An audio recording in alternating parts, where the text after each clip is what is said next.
It's the Ross Tucker Football Podcast. Oh, yeah, it is. But it's not just any Ross Tucker Football Podcast. It is a Monster Monday presented by DraftKings. They got a monster offer, by the way, with the NBA playoffs going on. I am so fired up for Warren Sharp from Sharp Football to join us momentarily. Look, I pretty much do this every year, right? I get Michael North from the NFL on, and he talks about why the NFL schedules what they did and how they do it.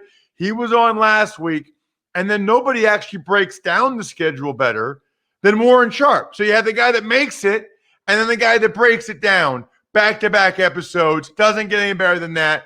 Warren is everywhere. He's got podcasts. He writes for NBC Sports. Got his own website. It's hard to go anywhere now and not see Warren. And I can say that I remember when he first came onto the scene. It's a new week, which means I've got new winners that I want to give out. By the way, David Martirano, I need your address, bro. If you want that Jaguars-Eagles press pass, I need your address. Hit me up, Ross at RossTucker.com. We'll have a new Spread the Word winner via social media. So just engage in any way with at Ross Tucker NFL or at RossTuckerPod. I'll pick somebody on Friday or Thursday. You'll win a signed press pass or football card or picture, whatever you want. Probably can't get that much money for it, but who knows? $6, $8, whatever. Spread the Word winner via social media I told you about. Sponsor confirmation. I'll be telling you about Level Select CBD. I'll be telling you about ExpressVPN. You take advantage of any of those, just make sure you forward me the email after you buy it and you take advantage of our code, because then I'll read and respond to whatever question you email me. Whatever it is, my favorite color, how I met my wife, I really don't care. Just send it to me. And then the YouTube shout out. This is the big one.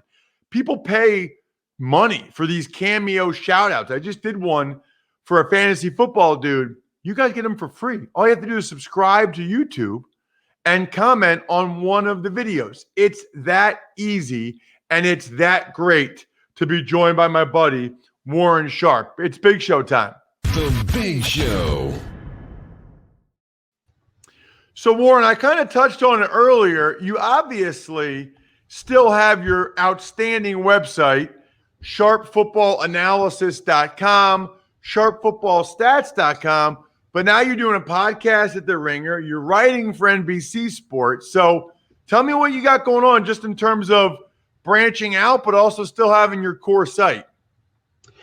Yeah, it's still the same in terms of, when I'm giving out sports betting recommendations for the NFL season, that's up at sharpfootballanalysis.com. But all my content is now up at NBC. So the couple of articles I wrote once before the schedule was released and then immediately after the schedule was dropped in terms of analyzing the schedule inequalities, those are up at NBC Sports. My book, though, I dive into a book, as you know, and usually come on after I'm done with that to share some of my big takeaways with you guys on your show. That's going to come out in July, and that'll be available at Sharp Football Analysis.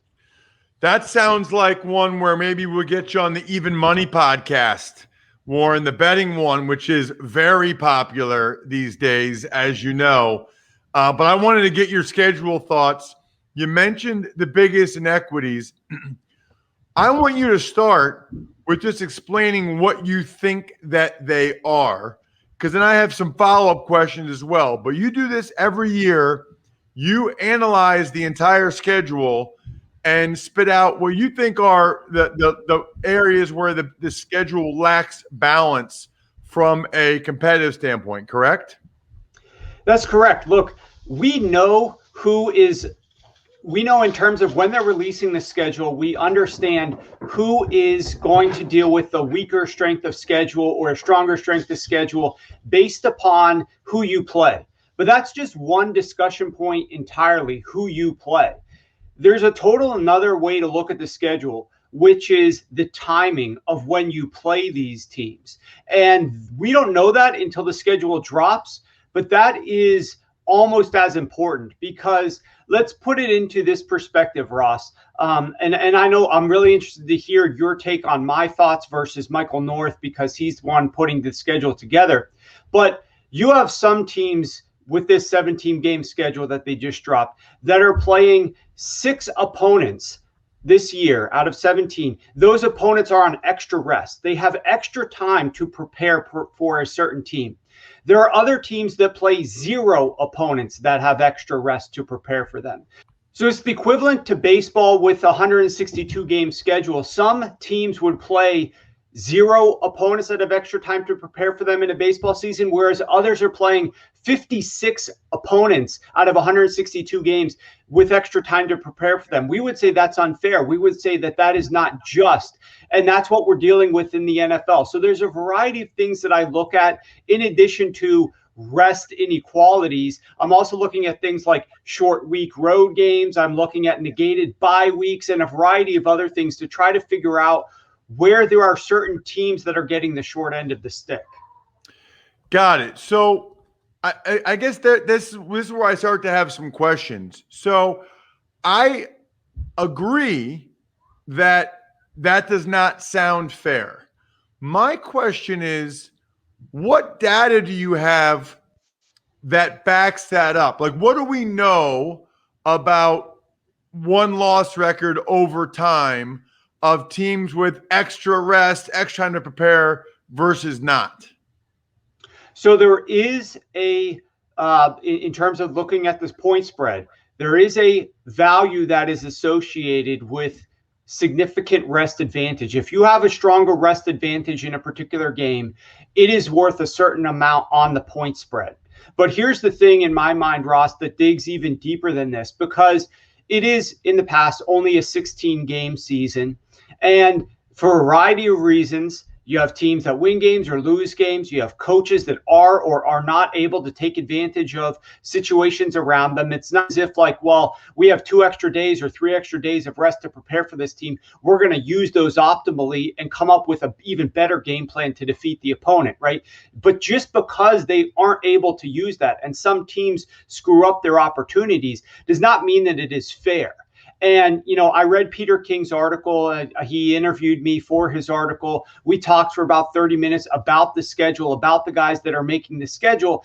And you could tell just in reading the article, there are a select, I think it was like 70 games that are like high valued games that they have to freeze, that they know that they want on networks. They care mostly about the TV. So they plug those games in first and then they work backwards around it. And some of the things that they're like backfilling and swapping out at the last minute are like one team has to play 2 straight road games to start the season, and they might swap an opponent in the first game because the schedule spit out that they would have to travel too far in both of these 2 different road games. Like, that's the type of inequality that they're trying to smooth out a little bit. Is, you know, 3 straight road games. Well, we're definitely not going to have 4 straight. You know, we're definitely going to try to minimize some of this, but they're not focusing as much on the fact that, you know, the Tennessee Titans, for example, are playing 3 teams this season that are coming off of Thursday night football games, which means they have extra time to prepare multiple days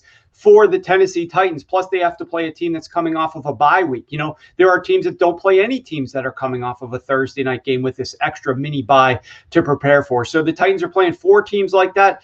The other teams are playing 0. It just does not make sense. And just because the Titans can't take advantage of that and the Titans can't beat, you know, some of the teams I'm looking at the list, they're playing the Patriots, the Steelers, and the Chiefs this year, all who have extra time to prepare for them. You know, if the Titans lose those games, you know, that's we would consider that to be obvious because the Titans aren't going to be as good this year. But just because the Titans can't win those games doesn't mean that that's fair for them to deal with that.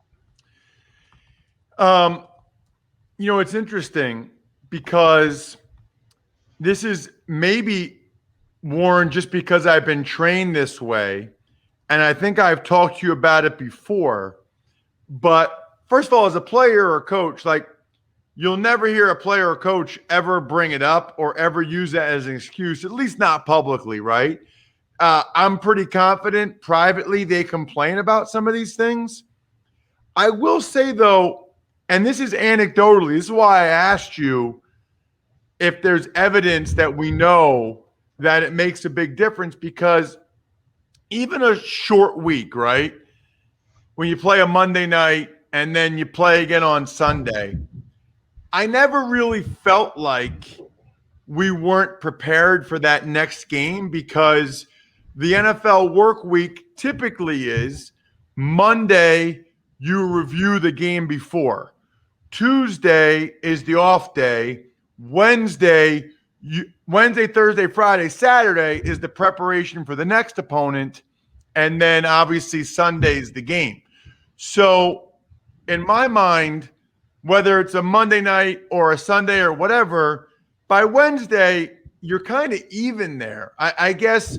And even the rest thing, it's 6 days later. It's hard to feel like that playing Sunday afternoon versus Monday night made a difference in the rest.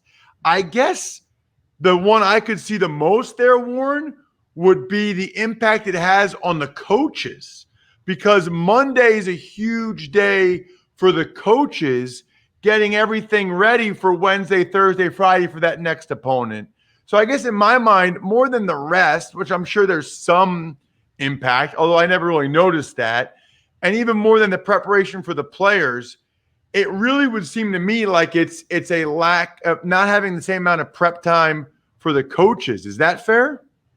It's absolutely fair. Look, I work for a variety of different teams. I talk to these coaches behind the scenes. One of the reasons why I even threw into my analysis looking at road Sunday night and Monday night games is because those guys on a variety of different teams have told me that is difficult for them. Getting back late, anything that screws up, these guys are creatures of habit. Anything that screws up that process is a problem. Now, a lot of the work that I do and the advanced scouting work is done in advance of those games anyways. So like I'm submitting reports prior to even them playing their final, the game right before their game that I'm submitting a report for.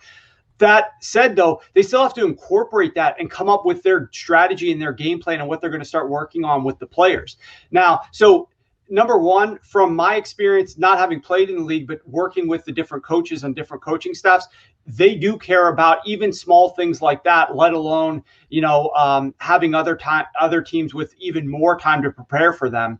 But number two, you made a point there, which I don't disagree with. In some cases, if you're talking about the difference between playing on Monday and playing on Sunday and your personal rest, being a healthy player is not change that much. You don't really notice that big of a difference. And of course, I don't think any coaching staff is going to have its team believing we're at a disadvantage as we get ready to play our next game, right? They're going to get everybody thinking we're going to beat these guys. We've got the right game plan implemented. There's no issues here. There's no excuses. Go out there and win this game. So mentally, you're thinking that you're going to be fine.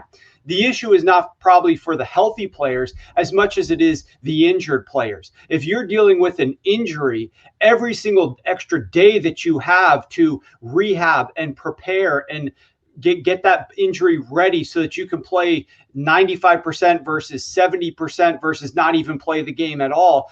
Those are major advantages. So I think especially later in the season or for players that are injured, those rest days do matter a little bit more. I read Peter King's story this morning as well, Warren, and where he referenced you and the outstanding work that you do. He also, earlier in the article, he mentioned the NFL has some type of total rest metric or something. They have something that they use to try to make it as equitable as possible. So I guess the net here is Michael North, and I don't know if you had a chance to listen to the interview or watch it on YouTube or whatever, but he makes it very clear. I even posted this on social media over the weekend. Goal number one is revenue. Goal number one is to get the best ratings possible. And they're trying to do that without inconveniencing teams as much as they can. The buys are between week 6 and 14. So there's not the early one. They don't have anybody doing 3-game road trips. I guess my question is there's going to always be a balance there, right? I don't really feel like they'll ever have a perfect schedule. What do you think is unacceptable that they should be able to put into their computer system and maybe even hire you to do it so that it doesn't happen? Well, first of all, he is right. They have done a better job of factoring it in, right? The net rest inequality has improved, but the fact that it still is where it is and it's improved is a scary thought as to what things were, 2, 4, 5 years ago. But the bottom line to me is that there still is too much inequality in this schedule in terms of rest. Look, you are dead on. We are never going to have a perfect schedule. When you want teams to play on Thursday night games and you want teams to play on Monday night games, nothing is going to be perfect, okay?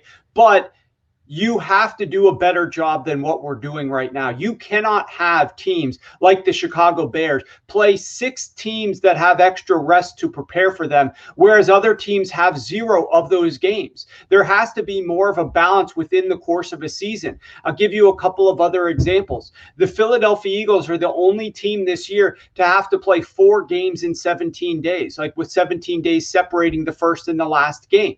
They're the only team that has to do that. Now, in the past, there's been more of those instances, but why even allow one this year, right? Why not just get rid of that one team that has to play that? And guess what the Philadelphia Eagles also deal with?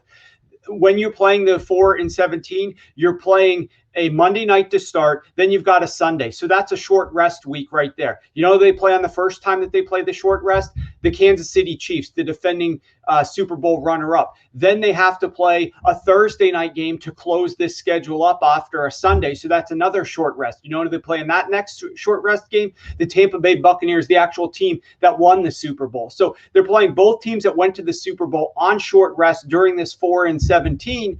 And then they follow that up with 5 road games in 7 weeks. They are only one of 7 teams that have to play that type of a schedule, 5 road in 7 weeks. So putting those back to back is a little difficult to comprehend as to why we have them as the only team that's there. Then I'll talk about the Dallas Cowboys briefly.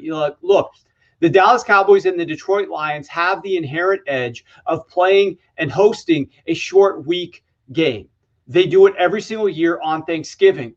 We know that hosting a short week game is the single biggest edge that you can have in terms of an NFL schedule as to when they are planning out your game. It is so difficult for that team to go on the road on the short rest and win that game.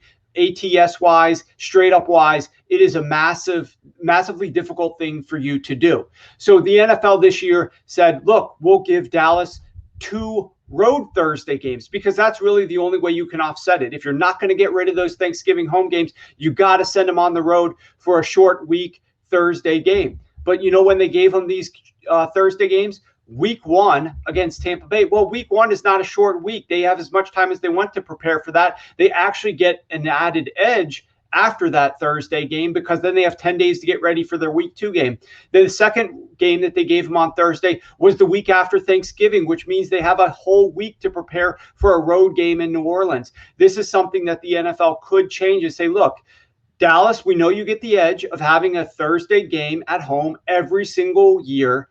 We're going to send you on a road for a short week Thursday game. But they have never done that. In the history of Thursday night football, Dallas has never gone on the road and played on a short week Sunday to Thursday and been on the road for that game. So that's since 2006 they started these Thursday night games. So they should be able to fix that as well.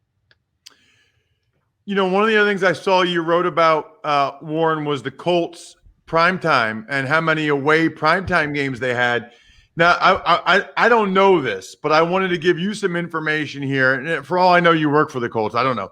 But I remember when I was in Buffalo, I was told once, and I think maybe it's changed, but I was told once that the Bills requested as many Sunday 1 p.m. home games as possible, and that they didn't want primetime home games. They wanted primetime away games because the Bills have sort of a regional fan base. They're from Rochester and all over upstate New York, and their season ticket holders told them it's arduous for them to come to a Sunday night game, Monday night game, etc., and then have work the next day. So I don't know if that's the case with the Colts or not. I have no idea, Warren. I'm just throwing that out there to you as a possibility and submitting that there are teams at times they want road primetime games because they want the exposure, but they don't want home primetime games sometimes because their fans don't like them for whatever reason. I don't know if that's the case with the Colts. I just thought that might be something that would interest you.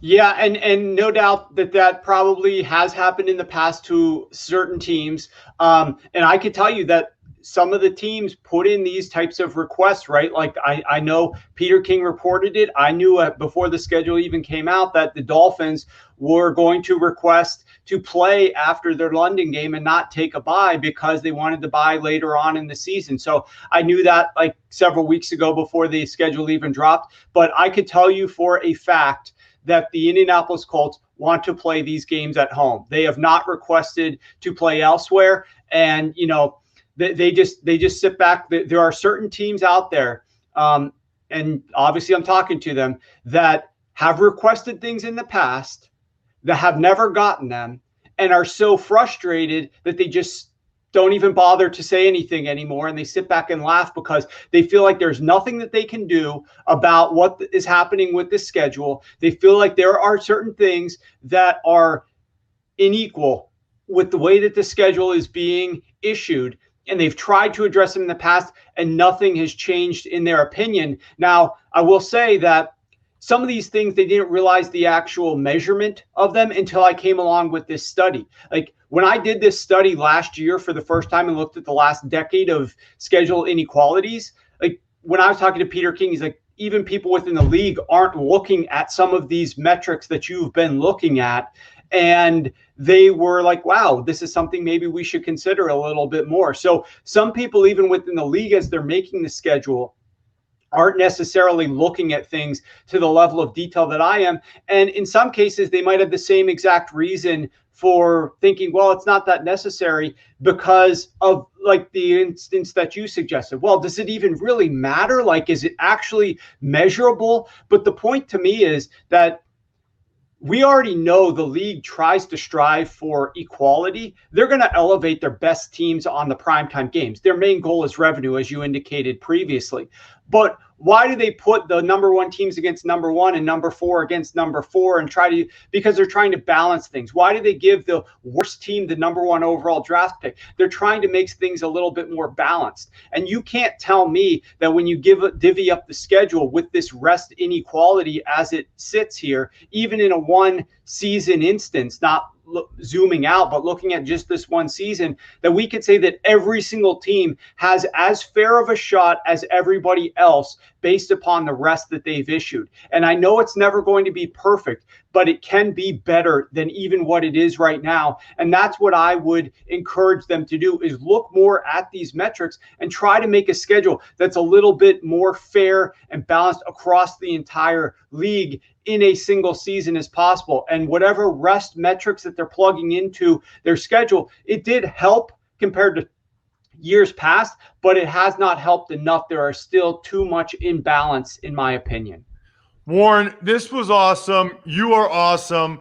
I can't wait to see the YouTube comments, youtube.com/RossTuckerNFL, or anybody over on any of our patrons or email. I'll be really curious for people. A lot of them listened and watched Mike North and you back to back. And this is what I like to do. Like this is what we had to do in Princeton. And you read the one guy, then you read the other guy, and it's like, okay, what do you think? Where do you stand? You hear the arguments on both sides. Check him out. SharpFootballAnalysis.com, SharpFootballStats.com, @SharpFootball on social media. He's got an unbelievable book he comes out with every year. I love it. We'll get him on to discuss it again after it comes out on the Even Money Betting podcast, because there's a lot of good betting info in there. He is the man, Warren Sharp. Thank you, Warren. Really appreciate it. And thanks for having me, Ross. And I would also encourage people, if you want to get more information about what I was regurgitating here and discussing with you, the article is up at NBCsports.com. You can go to edge.NBCsports and you can check it out right there. You can read all the different teams that have a rest edge or at rest disadvantages. I mean, it's right up there. I've got charts and graphs, and I think it would be really eye-opening for a lot of people. Awesome. Thank you, Warren. Thanks for having me. Gosh, We are on fire right now with our guests. We are. I mean, Micah Parsons, Matt Nagy, Michael North, Warren Sharp. Wait till you see who we have later on this week. Unbelievable. Please spread the word and please consider Level Select CBD. Pros like golf legend Ricky Fowler, 15-year NFL quarterback Carson Palmer use Level Select CBD sports creams and roll-ons to get the relief they need. Now, Level Select CBD is sponsoring a free-to-play daily fantasy golf contest. Head to DraftKings.com, make your picks in the Level Select Golf Classic for your shot at $5,000 in cash prizes. Level Select has 3 different levels of CBD, so you can find product that's right for you. Visit levelselectcbd.com. Use promo code DK30 for 30% off your entire order. That's DK30 for 30% off your order at levelselectcbd.com. Eligibility restrictions apply. See website for details. Tuck's Takes. Morning, Ross. Let's start today with some news out of Denver. First, they reportedly were going to trade wide receiver Deshaun Hamilton, but he tore his ACL working out on his own before they can move him. That is unbelievable. They were going to release him, and then before they released him, Bri, they got some notes. They got some calls in being like, no, we'll trade for him. Probably just a late round swap of picks or conditional 7th or whatever. But it's something. Something's better than nothing. Sand, foam, something. When I say that, Bri, you know what that is? I say that at least 3 times a year. And do you know what it is? Wait, say it again? Yeah. Sand, foam, something. No. From old school. When Vince Vaughn is talking about the party at the house, he's like, we need foam or we need something there. And they're like, and the guys, what's the guy's name? Luke Wilson's like, sand? He's like, yeah, sand, foam, something. Anyway, you know what I'm talking about or no? I do. Now I do. I remember the earmuffs throughout that movie. Oh, yes, earmuffs. Yeah. Earmuffs. All right, so they were going to trade him. They tore his ACL. Here's what will make it even worse. They won't pay him. He was working out on his own. I highly doubt they'll pay him. Speaking of that, next Tuck's Take, Brian. Tuck's Takes. Speaking of that, the Broncos also signed tackle Cameron Fleming and released tackle Juwan James after he recently tore his Achilles working out on his own. And did he get any money? $0.00. And by the way, he had like 21 million more, quote unquote, fully guaranteed. 0. I mean, I cannot even imagine what will be going through my head. I can't imagine. Now, on the one hand, Bri, the offseason program doesn't start until mid-April. So these guys could have had these injuries. They could, this stuff can happen when they're working out on their own January, February, March anyway. Or, by the way, you get like 6 weeks between the end of the offseason program and training camp. So, and you're working out hard during those 6 weeks. So you're ready for training camp. So you can tear your Achilles or ACL doing that too.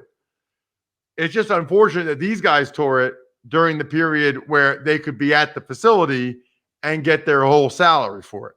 They got to figure something out because otherwise, if they're going to stiff these guys, you might have more guys not doing stuff on their own because they're so worried about it. Tuck's Takes. Some other moves include the Chiefs swapping late-round picks for former first-round Vikings cornerback Mike Hughes, Washington signing veteran special teams Bobby McClain, while longtime stalwart Ryan Kerrigan said goodbye to the team on Instagram last night after 10 years in burgundy and gold. So, number one, Mike Hughes kind of flamed out with the Vikings, but he was a first-round pick for a reason.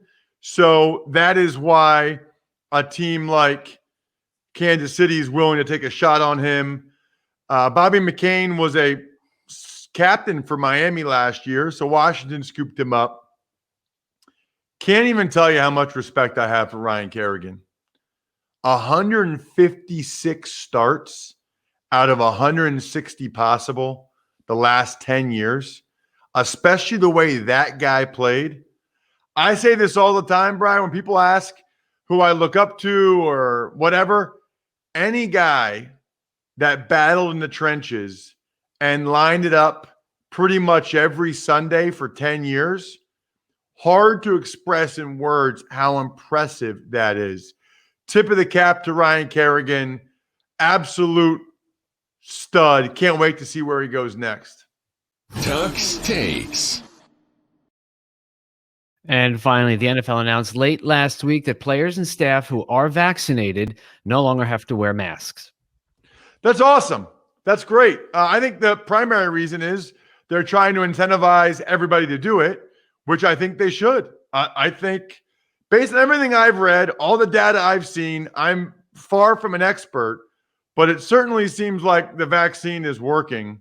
And the more people that take it and have it, the better off everybody is. So I think the NFL, they're not allowed to mandate it. That's exactly what they should do. They should.